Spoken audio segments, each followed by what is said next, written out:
روز همه بخیر. ما در ابتدا از آن به سرزمین بومیان کانادا رو میخوایم قرائت کنم. We acknowledge that the land we are gathering here today is the unceded traditional territories of the Coast Salish peoples, including the Katsi, Kwantlen, and Simiyaho First Nations.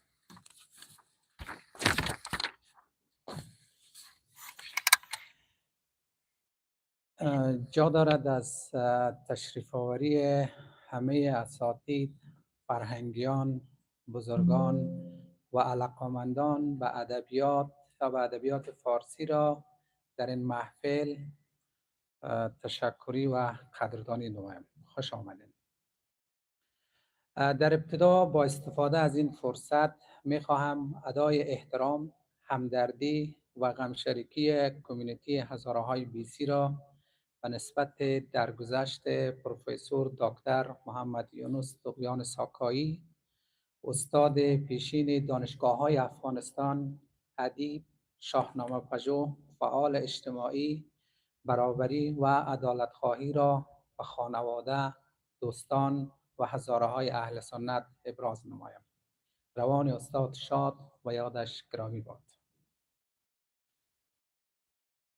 امروز جای بسا خوشحالی و افتخار هست که بعد از زمان زیاد بالاخره موفق شده ایم که ویژه برنامه نیکوداشت از 4 دهه خدمات، تلاش و فعالیت‌های مستمر، خستگی ناپذیر، فرهنگ دوستانه و ادب محور آقای محمد بشیر رحیمی را با حضور وی برگزار نماییم.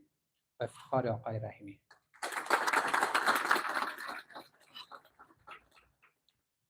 بدون شک آقای رحیمی یکی از خوبان و بهترین های عرصه ادب، شعر، هنر و فرهنگ حوزه زبان فارسی و جامعه هزاره می باشد.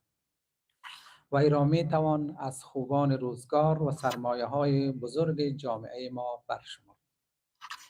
خوشبختانه شخصیت های ادبی، علمی و فرهنگی امروز پیرامون کارنامه های درخشان ادبی و شعری، سبک شعری و محتوای شعری و ادبی آقای رحیمی از زاویه های مختلف صحبت و بررسی می نمایند.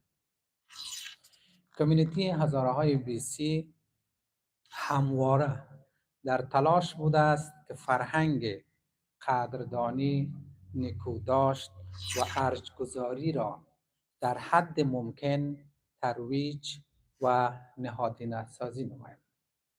برنامه امروز یکی از تلاش‌های کمیونیتی در این راستا می باشد.